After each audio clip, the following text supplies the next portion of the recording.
boleh ada ya Tuhan, duduk ya Tuhan di tempatmu ya Tuhan, untuk karena kasih-Mu ya Tuhan, karena kasih-Mu ya Tuhan Yesus, karena roh-Mu ya Tuhan yang selalu menjaga kami ya Tuhan, sehingga kami boleh menghirup ya Tuhan nafas kehidupan dari-Mu ya Tuhan. Terima kasih ya Tuhan, kami mau selalu menginginkan Kau Tuhan Yesus. Terima kasih Tuhan, terima kasih Bapa, terima kasih Yesus Tuhan. Kami mau menyembah-Mu Tuhan, kami mau menikmati ya Tuhan hadirat-Mu ya Tuhan. Terima kasih Bapa, terima kasih Bapa. Dengar ya Tuhan setiap seruan dan doa kami ya Tuhan, setiap seruan dan doa kami yang kami panjatkan kepada-Mu ya Tuhan. Terima kasih Tuhan, kami serahkan Tuhan. Terima kasih Bapa, terima kasih Tuhan.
biasa di dalam Tuhan. Amin. Amin. Mari sama-sama kita memuji nama Tuhan. Tuhan mengajarkan kita yang melakukan Tuhan. Sama-sama kita tepuk tangan.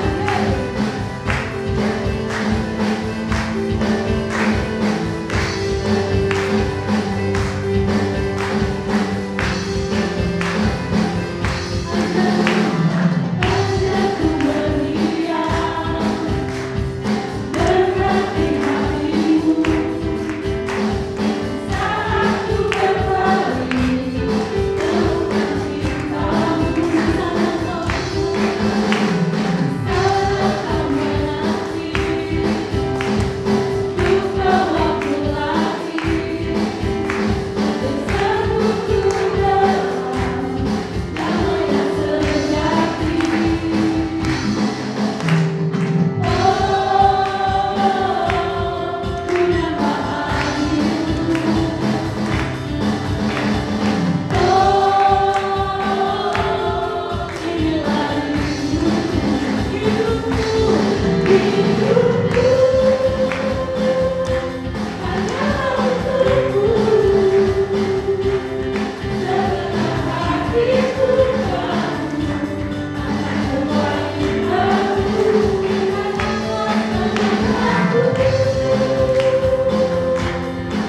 yang sangat-sangat baik. Engkau yang teramat baik Tuhan. Sungguh Tuhan kami datang Tuhan ke rumah-Mu di tempat ini. Kami bersyukur Tuhan. Kami memuji, kami menyembah. Kami sangat yakin dan percaya Engkau lah yang telah jadikan hari ini. Dan tingkat langit pun sudah Kau buka dan berkat-Mu pun telah Kau curahkan. Sebab kami adalah orang-orang yang sudah Kau pilih yang tetapkan untuk menerima apa Kau janjikan. Sehingga kalau kami ada sebagaimana kami ada Tuhan. Sungguh Tuhan, itu semua karena kasih setia-Mu Tuhan, yang bahwasanya sampai selama-lamanya. Sebab Kau tebus kami di atas kayu salib dengan darah-Mu yang tercurah. Dosa kami Kau bayar lunas satu kali untuk selama-lamanya. Sehingga kami hidup di dalam kasih karunia anugerah daripada Engkau Tuhan. Engkau begitu luar biasa Tuhan. Engkau merancangkan yang baik bagi hidup kami. Engkau menuntun, Engkau memimpin kami dengan kuasa Roh-Mu Tuhan, untuk masuk di dalam segala rencana dan rancangan. Engkau bawa kami masuk di dalam satu pengharapan yang begitu luar biasa. Haleluya, Engkau sediakan bagi kami. Terima kasih Tuhan. Kami yakin dan percaya Tuhan, bahwa pujian penyembahan kami Tuhan telah menghantar hadirat-Mu Tuhan di tempat ini Tuhan. Kami dapat merasakan hadirat-Mu Tuhan. Roh Kudus yang menjamah setiap kami, urapi kami. Saat ini Tuhan, Kau jamah hati kami, Kau ubah hati kami menjadi tanah yang subur, sehingga benih firman-Mu ditabur bertumbuh berlaku, sehingga kami cakap menjadi pelaku-pelaku firman. Haleluya Tuhan. Kau urapi hamba-Mu, Kau pakai hamba-Mu. Hati pikiran mulut bibir dan perkataan, biarlah semuanya berasal daripada Engkau saja Tuhan. Haleluya Tuhan Yesus. Kuasa setan, kuasa iblis kami tolong, kami patahkan, kami hancurkan di dalam nama Tuhan Yesus. Hai setan iblis, Engkau enyah dari tempat ini. Engkau enyah dari hati dan pikiran kami. Roh Kudus berkarya, bekerja, lawan setiap kami. Haleluya. Dan pakailah hamba-Mu. Dan Kau pakailah gereja tempat ini Tuhan, sehingga melalui gereja tempat ini Tuhan, ada banyak jiwa dibawa ke surga. Segala puji syukur hanya bagi-Mu. Hanya di dalam nama Tuhan Yesus kami telah memuji, kami telah menyembah, kami telah bersyukur, kami telah berdoa. Haleluya. Amin. Silakan duduk. Haleluya. Selamat siang ya. Pagi. Pagi siang. Ya puji Tuhan. Kata orang, kalau belum kenal maka tak sayang. Tapi zaman sekarang tidak kenal, tidak ada kepahitan. Amin. Jangan diaminin. Ya, anak Tuhan itu gak ada kepahitan. Nah disitulah Tuhan terus mendidik kita, Dia menuntun kita, membawa kita terus dapat mengampuni. Amin. Sehingga kita hidup di dalam kasih karunia, sukacita, damai sejahtera daripada Tuhan. Amin. Ya puji Tuhan. Tadi saya ada sedikit dengan Pak Rudi berbincang-bincang. Kok bisa saya sampai di sini? Saya bilang Pak Rudi itu semua karena Tuhan. Amin. Ya. Pak Waisik saja yang menyuruh aku ke tempat ini saja, kami belum bertatap muka. Haleluya. Itulah dasarnya Tuhan. Amin. Ya, saya percaya bahwa ada sesuatu yang Tuhan mau pesan di tempat ini. Amin. Pak Rudi juga tanya saya, gelar saya apa? Dikasih hak pendeta itu. Haleluya. Amin. Ya, saya cuma tamatan S1. SMP tidak tamat. Jadi SD. Ya, puji Tuhan. Haleluya. Ya. Ya, tapi kan Tuhan ada firman Tuhan bilang kan, Tuhan pakai orang lemah untuk mengalahkan yang kuat. Memakai orang bodoh untuk mempermalukan orang yang pintar. Amin. Ya, tergantung saudara dan saya, mau nggak dipakai Tuhan? Sebenarnya Tuhan sudah panggil. Ya, ada banyak alasan bilang, itu bukan talenta saya. Talenta saya ini itu maunya kamu. Amin.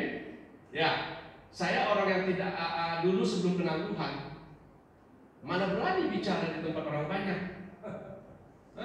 Gugupan. Wah, saya pertama kali.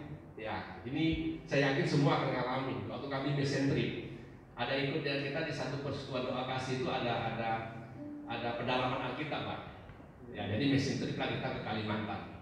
Ya, pertama kali ke Lampung. Ya puji Tuhan, walaupun khotbah hanya 15 menit, memang 15 menit saja, paling lambat 20 menit. Ya puji Tuhan cukup lancar. Tapi waktu ke Kalimantan, alah, itu saya, aduh, makanya kadang-kadang gini loh, teman-teman saja sudah bilang, Pak Aon, kamu bisa. Ya, saya sendiri yang tahu dong diri saya bisa atau nggak bisa kan? Ya, saya bilang, belum waktunya lah, saya bilang, nggak apa-apa Pak Aon, bawa aja firman katanya. Ya, mau dibawa apa? Ya, paling kesaksian. Ya puji Tuhan, di Kalimantan itu pengalaman saya yang paling berharga. Khotbah saya diganti pendeta. Ya, saya jujur saja menyampaikan kepada jemaat. Jadi saya cuma bersaksi saja. Setelah itu saya serahkan ke pendeta yang bersama kami untuk pelayanan di satu pedalaman yang sangat dalam sekali, itu Kalimantan Sedaun Maju. Itu jarak tempuhnya itu dari gereja kota ke daerah-daerah itu paling pendek saja itu 80 kilo, 90 kilo. Lain-lainnya itu ratusan kilo. Makanya kita harus bangunnya pagi-pagi sekali. Kadang-kadang jam 2 udah mulai berangkat pagi. Kalau nggak keburu. Ya puji Tuhan. Ya, saya berasal dari Bangka. Ada yang dari Bangka? Waduh, oh sebanyak loh Bangka. Nggak ada di sini. Haleluya. Haleluya. Saya pikir banyak orang Bangka nih. Ya puji Tuhan. Istri saya orang Belitung. Jadi sekarang sudah jadi Babel. Jadi ya udah pas sekali. Ya latar belakang saya bukan orang percaya. Tapi dulu waktu kecil di Riau, saya pernah ikut sekolah minggu. Ya mungkin dari situlah Tuhan sudah tangkap dari kecil. Pulang ke Bangka, tahu dong? Bangka itu kan pulau 1000 kelenteng. Jadi semuanya itu menyembah berhala. Nah berjalan waktu kita ke sana, ya akhirnya memang karena faktor ekonomi keluarga kita sangat miskin. Ya saya berpikir orang tua saya pasti nggak sanggup untuk kuliahin saya gitu. Saya berpikir ya udahlah, saya merantau saja lah, saya bekerja saja. Ya bukannya tambah baik, tambah hancur karena nggak ada modal penasehat yang ada di dalam hidup kita ini. Nggak ada yang menuntut hidup kita itu harus seperti ini, harus seperti ini, sehingga kita hidupnya liar.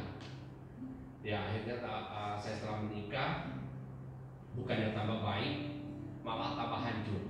Kenapa? Saat menikah ada dua pribadi yang harus dipersatukan itu karena nggak kenal Tuhan. Yaitu kita egonya sangat luar biasa. Maunya saya begini, maunya dia begitu, sehingga kita bertengkar terus. Ya dan itu pun hampir kami bercerai. Saya pun sudah mengajukan perceraian. Ya tapi puji Tuhan, walaupun istri saya begitu keras, tapi yang namanya perceraian dia nggak mau. Padahal saya sudah orang kayak orang gila, ya sampai nggak pulang ke rumah. Bukannya 1 hari 2 hari loh, berbulan-bulan saya tidur di pasar Palmerah. Kalau ada waktu pasar Palmerah ya, saya itu montir. Ya saya buka jual beli spare part juga, sekaligus saya mekaniknya. Ya di pasar tenang saya tidur. Ya walaupun di lantai begini saya tidur. Kenapa? Karena di rumah itu udah seperti neraka. Makanya jangan ciptakan neraka di rumahnya. Ya ciptakan damai sejahtera daripada Tuhan. Terus aku berpikir saya mesti pegang satu agama ini, karena nggak ada menuntun saya. Dan menurut saya waktu itu yaitu Islam yang paling baik, yang paling bagus. Kenapa? Saya sekolah di negeri, ada sedikit banyak ikut pelajaran agama Islam. Nah ketika saya mau peluk agama, saya mau pegang satu agama Islam lah tujuan saya. Dari tahun 2000 gagal, 2001 gagal, 2002 gagal, 2003 akhirnya coba-coba ke gereja. Tuhan kita dahsyat, amin. Begitu saya ke gereja, lagu pujian itu saya nggak ngerti, belum paham. Tapi kok saya bisa nangis gitu loh. Setelah nangis kok udah seperti ada yang lepas, lega, ya. Terus buat aku rindu terus. Ya puji Tuhan, Januari 2003 saya ke gereja, minggu ketiga kalau nggak salah. Maret saya dibaptis. Ya, hari Pentakosta saya sudah dapat baptisan Roh Kudus. Bapak Ibu di sini ada yang belum terima baptisan Roh Kudus? Ya, saya sedikit bersaksi. Ya, aku belum ngerti apa-apa.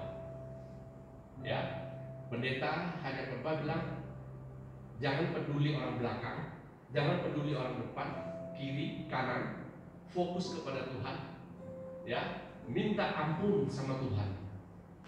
Saya waktu pas lagi lagu pujiannya Roh Kudus kau hadir di sini, Alkohol, saya cuma teriak, Tuhan ampuni dosa saya Tuhan. Saya tuh nggak ada malu-malunya lagi karena saya dengan sungguh hati mau bertobat. Saya teriak-teriak, saya bilang, Tuhan ampuni dosa saya Tuhan. Dari suara nyaring sampai nggak ada suara, sampai nggak bisa teriak. Yang lainnya sudah pelapor.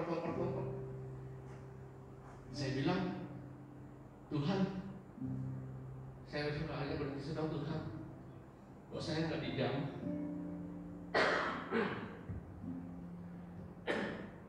Disitulah pertama kali saya dengar suara begitu halus, begitu sopan, begitu lembut, begitu jernih. Nggak bisa saya bayangkan suara itu.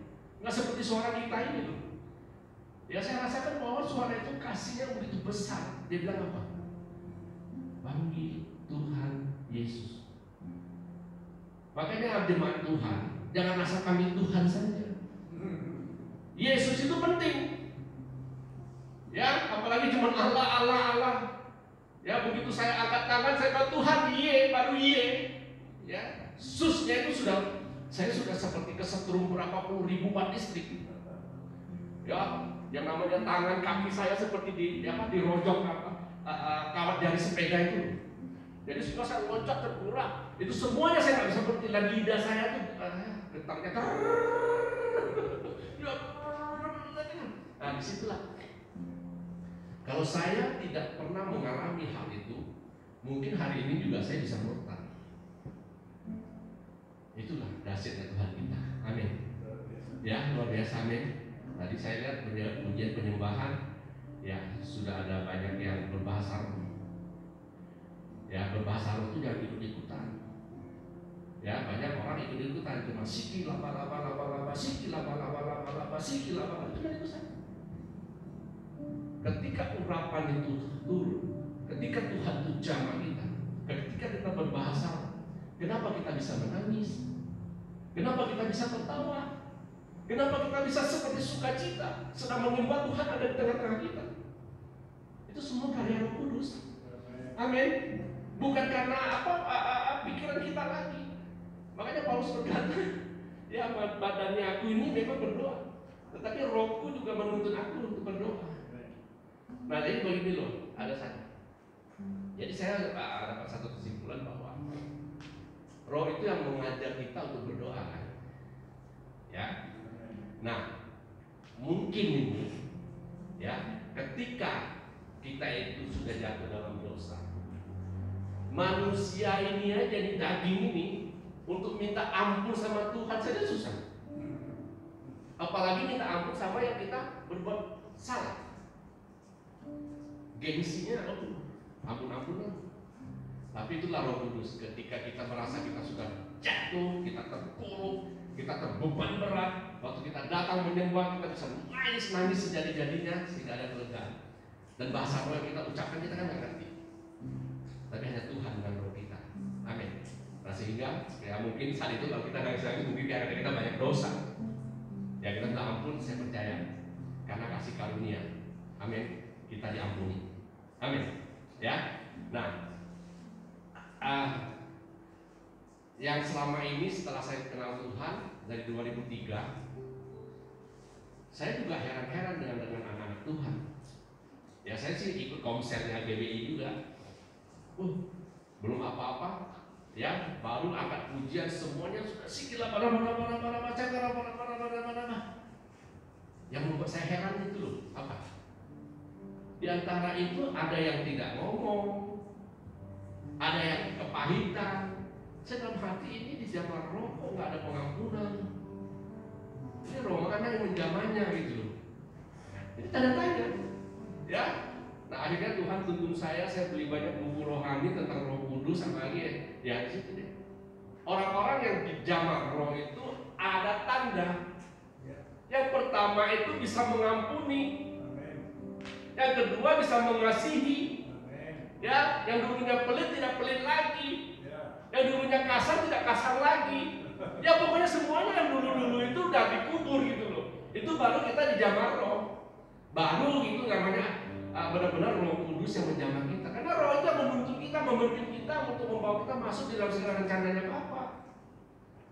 Amin. Kalau nggak ada itu, coba deh bertobat, minta ampun sungguh-sungguh.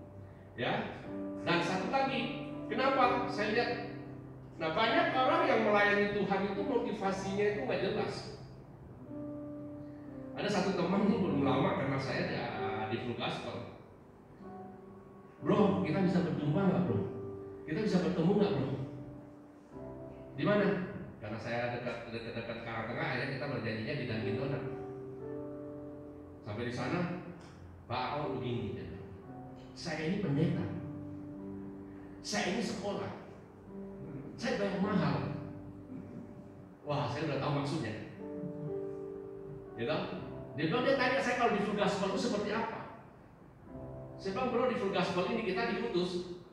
Kalau celana kita putih itu kita rogoh batu sampai hitam tuh. Ya kalau minta bayar di Full Gospel ya kamu salah pilih. Di Full Gospel itu semuanya kita benar-benar itu ya. Kalau kita mampu kita bisa menyokong yang tidak mampu. Tapi kita melayani mau khotbah kemana-mana, mau diutus kemana-mana, bensin bayar sendiri, semuanya bayar sendiri. Itulah saya justru senang di tempat ini gitu loh. Ya, jangan berpikir bahwa Full Gospel itu para bisnismen orang kaya, terus kita bisa dapat sesuatu. Udah. Saya bergabung di Full Gospel aja, orang-orang Full Gospel bilang, Pak Aon, dia bilang, kamu jangan ada motivasi apa-apa ya, sakit juga sih. Padahal kita tulus. Ya, saya dapat dipikir, nah, sampai-sampai ada teman juga. Bukan tegur saja Pak, ada yang memfitnah.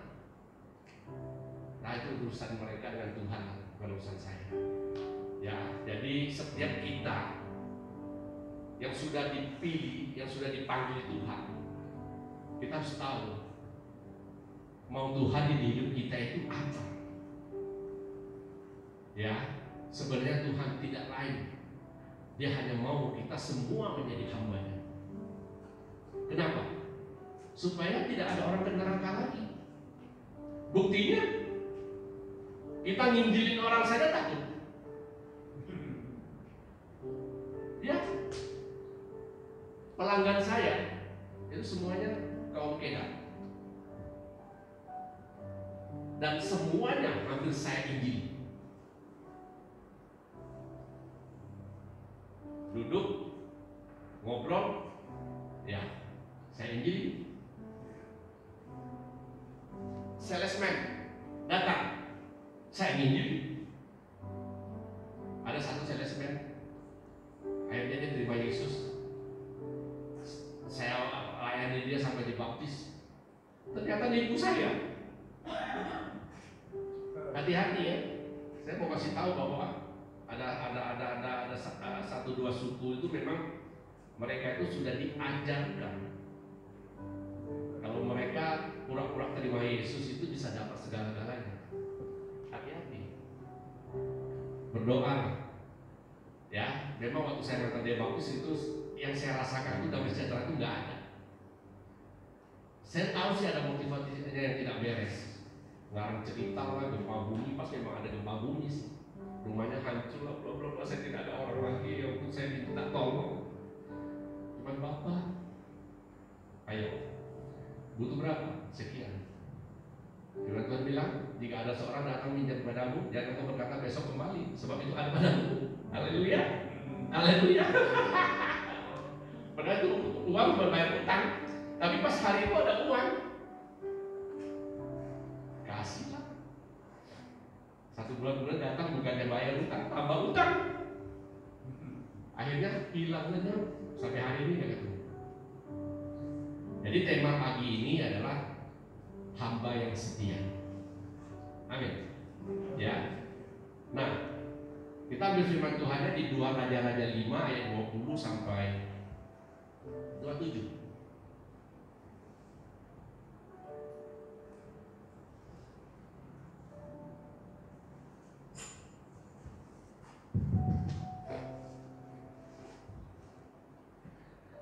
Kita baca bergantian ya.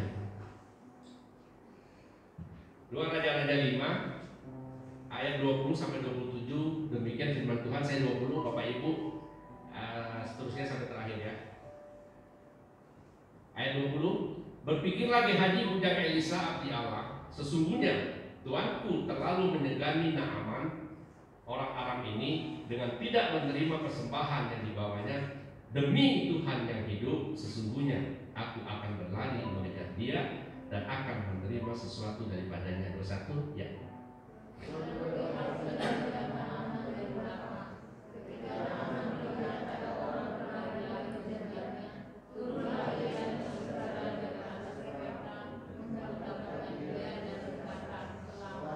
Selamat ini aku ganti dengan shalom deh zaman sekarang. Jawabnya shalom, tuanku.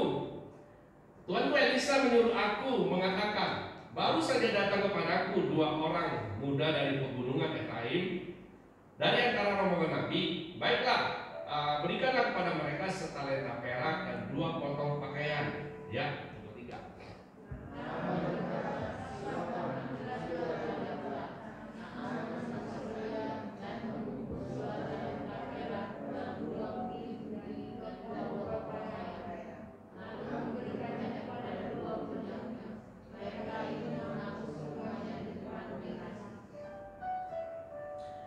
Setelah mereka sampai di bukit, disambutnya dari tangan mereka, disimpannya di rumah, dan disuruhnya kedua orang itu pergi. Maka pergilah mereka. 25 ya.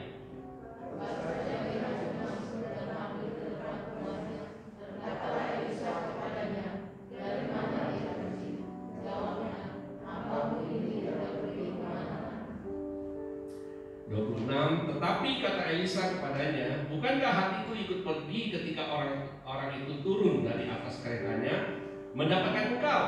Maka sekarang engkau telah menerima perak, dan dengan itu dapat memperoleh kebun-kebun, kebun zaitun, kebun anggur, kambing domba, lembu sapi, budak laki-laki dan budak perempuan. 27 ya.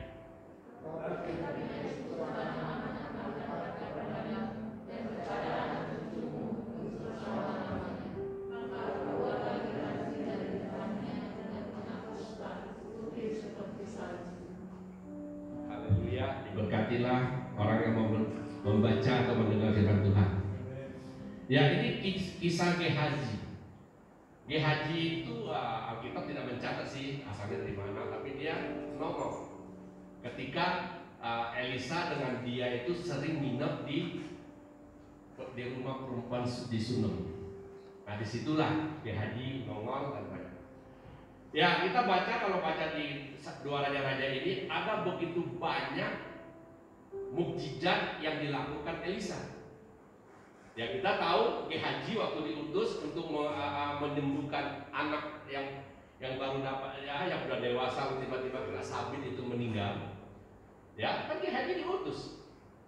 Ya, bawa tongkatku ini. Begitu kamu tiba, katanya taruh tongkat ini kepada anak itu. Bla bla bla, semua yang Elisa perintahkan Gehazi maksudnya tidak dilalaikan.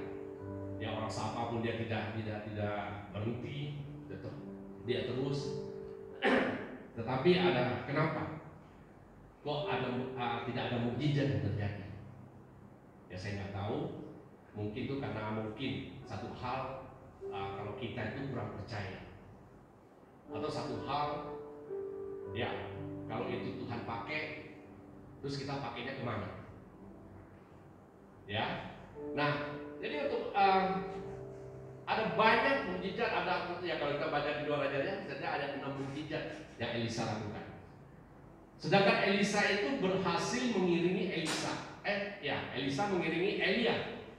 Sehingga Elisa mendapat 2 bagian roh daripada Elia. Gehazi, apa yang dia dapat? Kustanya Naaman.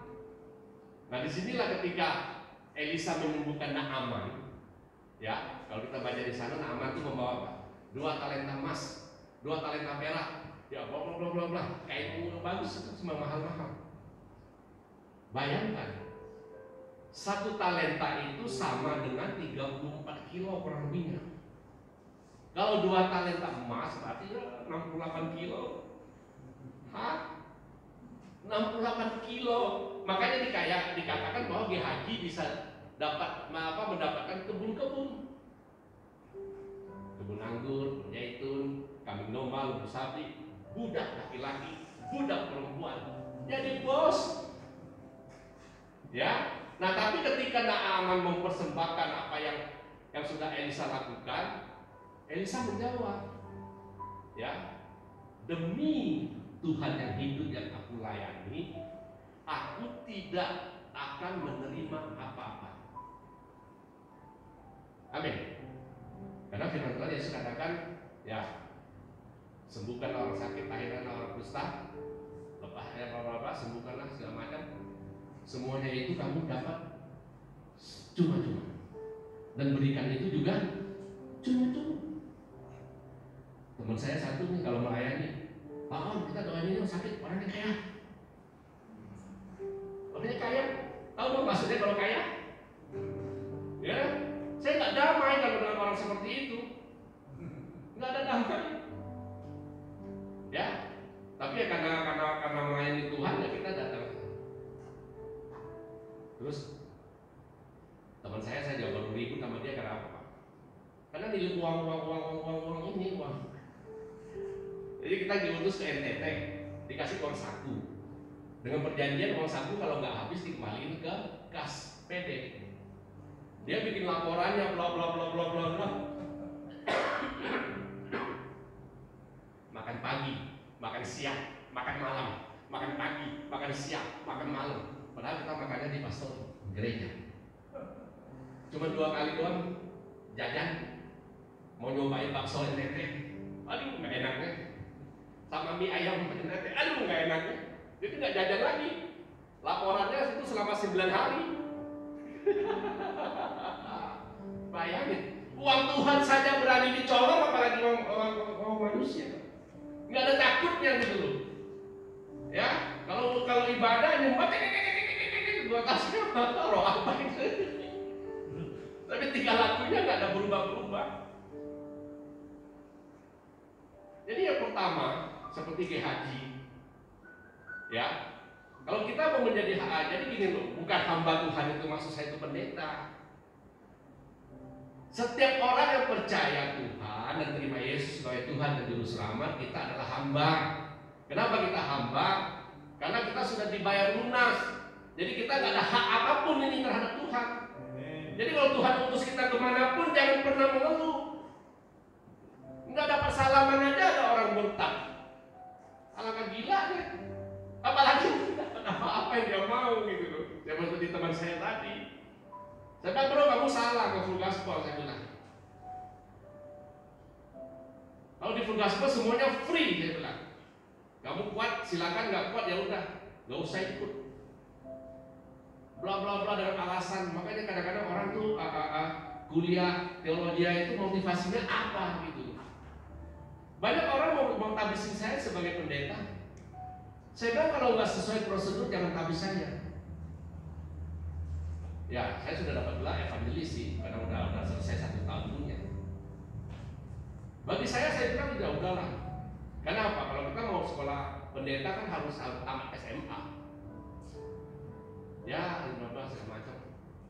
Ada banyak gereja juga begitu gampang mentabis seseorang itu menjadi pendeta. Kenapa? Karena padi itu sudah menguning, pengerjaannya sedikit. Makanya Tuhan butuh saudara dan saya, amin. Makanya kita harus Tuhan butuh, kita harus menjadi hamba yang setia. Jangan seperti Gehazi di ayat 20 dia katakan, dia tahu mungkin Tuanku terlalu segan dengan Naaman. Jadi yang pertama itu Gehazi bersandar kepada pengertiannya. Dia tidak seperti Elisa yang bersandar pengertiannya kepada Tuhan.